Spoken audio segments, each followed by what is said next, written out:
छत्र और उपानह दान करने के विषय में सूर्य और जमदग्नि मुनि का संवाद। युधिष्ठिर ने पूछा, दादाजी, छाता और जूता दान करने की प्रथा किसने चलाई है? मैं देखता हूँ अनेकों पुण्य अवसरों पर इनका दान किया जाता है। अतः इस विषय का यथार्थ वर्णन सुनने की इच्छा हो रही है।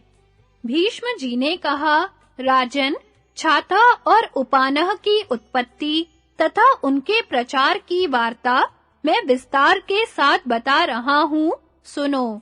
इन दोनों वस्तुओं का दान किस प्रकार अक्षय होता है तथा ये किस प्रकार पुण्य की प्राप्ति कराने वाली मानी गई हैं। इस विषय में जमदग्नि और भगवान सूर्य का संवाद प्रसिद्ध है।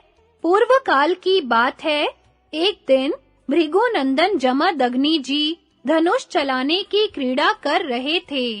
वे बारंबार धनुष पर बाण रखकर उन्हें फेंकते और उनकी पत्नी रेणुका उन तेजस्वी बाणों को ला कर दिया करती थी।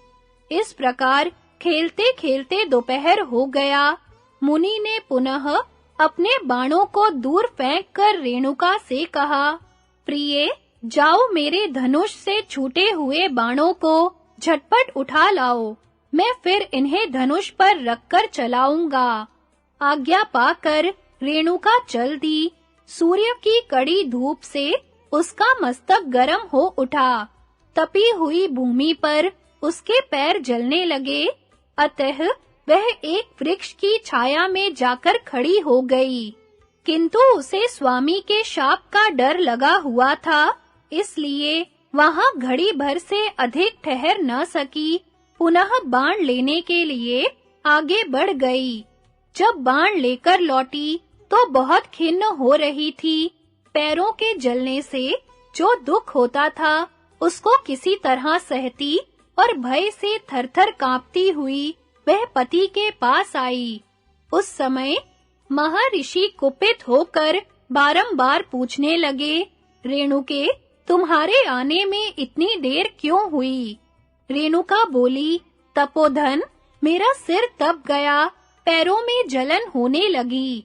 सूर्य के प्रचंड तेज से आगे बढ़ने का साहस न हुआ, इसलिए थोड़ी देर तक वृक्ष की छाया में खड़ी होकर विश्राम लेने लगी थी। यही कारण है कि आपकी आज्ञा का पालन करने में विलंब हुआ, अतः आप मुझ पर क्रोध न करें। जमदग्नि ने कहा, प्रिये, जिसने तुझे कष्ट पहुंचाया है, उस प्रचंड सूर्य को आज मैं अपने बाणों से मार गिराऊंगा। भीष्म जी कहते हैं, युधिष्ठिर, ऐसा कहकर महर्षि जमदग्नि ने अपने दिव्य धनुष की टंकार फैलाई और बहुत से बाण हाथ में लेकर वे सूर्य की ओर मुंह करके खड़े हो गए। उन्हें युद्ध के लिए तैयार देख सूर्य देव ब्राह्मण का रूप धारण कर उनके पास आए और बोले, ब्राह्मण, सूर्य ने आपका क्या अपराध किया है? वे आकाश में स्थित होकर अपनी किरणों द्वारा वसुधा का रस खींचते हैं और बरसात में पुनः उसे बरसा देते हैं। उस वृष्टि से मनुष्यों को सुख देने वाला अन्न पैदा होता है। अन्न ही मनुष्यों के प्राण है। यह बात वेद में भी बताई गई है।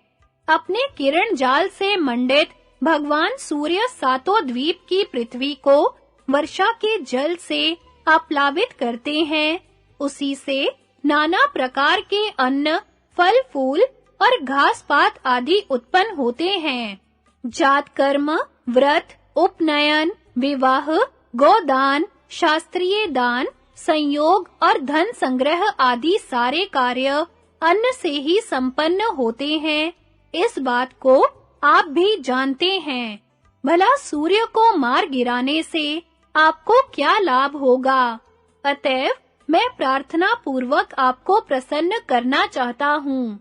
सूर्य देव के यों प्रार्थना करने पर भी अग्नि के समान तेजस्वी जमदग्नि मुनि का क्रोध शांत नहीं हुआ। वे कहने लगे, मैं ज्ञान दृष्टि से पहचान गया हूँ, तुम ही सूर्य हो। अतः आज दंड देकर तुम्हें अवश्य ही विनय सिखाऊंगा। इसमें तनिक भी संदेह नहीं कि अपने बाणों से तुम्हारे शरीर के टुकड़े-टुकड़े कर डालूंगा। सूर्य ने कहा, ब्रह्म ऋषि, आप धनुषधारियों में श्रेष्ठ हैं, अवश्य ही मेरे शरीर के टुकड़े कर सकते हैं। यद्यपि मैं आपका अपराधी हूँ, तो भी इस समय आपकी शरण में आया हूँ, ऐसा समझकर आप मेरी रक्षा कीजिए। यह सुनकर महर्षि जमदग्नि हंस पड़े और कहने लगे, सूर्यदेव, अब तुम्हें भय नहीं मानना चाहिए, क्योंकि मेरी शरण में आ गए हो। जो शरण में आए हुए को मारता है, उसे गुरु पत्नी गमन, ब्रह्म हत्या और मदिरा पान का पाप लगता है। तात, इस समय तुम्हारे द्वारा जो अपराध हुआ है, उसका समाधान सोचो। यह कहकर जमदग्नि मुनि चुप हो गए। तब सूर्य ने उन्हें छत्र और उपानह देते हुए कहा, महर्षि, यह छत्र मेरी किरणों का निवारण करके मस्तक की रक्षा करेगा और चमड़े के बने हुए ये एक जोड़ी जूते आपके पैरों को जलने से बचाएंगे। आप इन्हें स्वीकार कीजिए। आज से संसार में प्रत्येक पुण्य के अवसर पर छाता और जूतों का दान प्रचलित हो जाएगा तथा इसका फल भी अक्षय होगा। भीष्म जी कहते हैं, युधिष्ठिर, इस प्रकार सबसे पहले भगवान सूर्य ने ही छाता लगाने और जूते पहनने की प्रथा जारी की है। इन वस्तुओं का दान तीनों लोकों में पवित्र माना गया है। जिसके पैर जल रहे हो, ऐसे स्नातक ब्राह्मण को जो जूते दान करता है, वह शरीर त्याग के पश्चात देव वंदित लोकों में जाता है और बड़ी प्रसन्नता के साथ गोलोक में निवास करता है। भरत श्रेष्ठ, तुम्हारे प्रश्न के अनुसार मैंने यह छत्र और उपानह दान करने का पूरा फल बतलाया है। गृहस्थ धर्म के विषय में पृथ्वी और श्री कृष्ण का संवाद तथा पुष्प, धूप और दीप के दान एवं देवता आदि को बलि देने का महात्म्य बताने के लिए बलि शुक्र संवाद का उल्लेख। युधिष्ठिर ने कहा, दादाजी, अब आप गृहस्थ आश्रम के संपूर्ण धर्मों का वर्णन कीजिए। भीष्म जी ने कहा, बेटा, इस विषय में मैं तुम्हें भगवान श्री कृष्ण और पृथ्वी का संवाद रूप प्राचीन इतिहास सुनाता हूँ। श्री कृष्ण ने पूछा, वसुंधरे, मुझको या मेरे जैसे किसी दूसरे मनुष्य को गृहस्थ धर्म का आश्रय लेकर किस कर्म का अनुष्ठान अवश्य करना चाहिए? क्या करने से गृहस्थ को सफलता मिलती है? पृथ्वी ने कहा, माधव, गृहस्थ पुरुष को देवता, पितृ, ऋषि और मनुष्यों का सदा ही पूजन एवं सत्कार करना चाहिए। अब मैं इसकी विधि बता रही हूँ, सुनिए। प्रतिदिन यज्ञ होम के द्वारा देवताओं का, अतिथि सत्कार के द्वारा मनुष्यों का और वेद का स्वाध्याय करके पूजनीय ऋषि महर्षियों का पूजन करना चाहिए। स्वाध्याय से ऋषियों को बड़ी प्रसन्नता होती है। नित्य प्रति भोजन के पहले ही अग्निहोत्र एवं बलि वैश्वदेव कर्म करना आवश्यक है। ऐसा करने से देवता भी संतुष्ट होते हैं। पितरों की प्रसन्नता के लिए प्रतिदिन अन्न, जल, दूध अथवा फल मूल के द्वारा श्राद्ध करना उचित है। सिद्ध अन्न में से अन्न लेकर उसके द्वारा विधि पूर्वक बलि वैश्वदेव करना चाहिए। इसके बाद ब्राह्मण को भिक्षा दें। यदि ब्राह्मण न मिल सके तो अन्न में थोड़ा सा अग्रग्रास निकालकर उसका अग्नि में होम कर दें। जिस दिन पितरों का श्राद्ध करने की इच्छा हो, उस दिन पहले श्राद्ध की ही क्रिया पूरी करे। उसके बाद पितृ तर्पण और बलि वैश्वदेव करके ब्राह्मण को सत्कार पूर्वक भोजन करावे। फिर विशेष अन्न के द्वारा अतिथियों को भी संतुष्ट करे। किंतु भोजन देने के पहले उनकी विधिवत पूजा कर लेनी चाहिए। ऐसा करने से गृहस्थ पुरुष मनुष्यों को संतुष्ट करता है। जो नित्य अपने घर में स्थित नहीं रहता, वह अतिथि कहलाता है।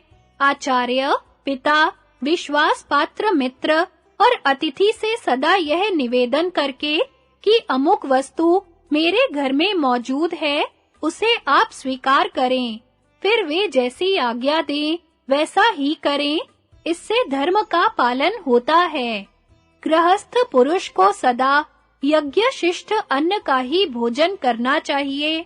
राजा, ऋत्विज, स्नातक, गुरु और श्वशुर वे यदि 1 वर्ष के बाद आवें तो मधु पर्क से इनकी पूजा करनी चाहिए। कुत्तों, चांडालों और पक्षियों के लिए भूमि पर अन्न रख देना चाहिए। यह वैश्वदेव नामक कर्म है। प्रातः काल और सायं काल में इसका अनुष्ठान किया जाता है। जो मनुष्य दोष दृष्टि का परित्याग करके इन गृहस्थोचित धर्मों का पालन करता है, उसे इस लोक में ऋषि महर्षियों का वरदान प्राप्त होता है और मृत्यु के पश्चात वह पुण्य लोकों में सम्मानित होता है।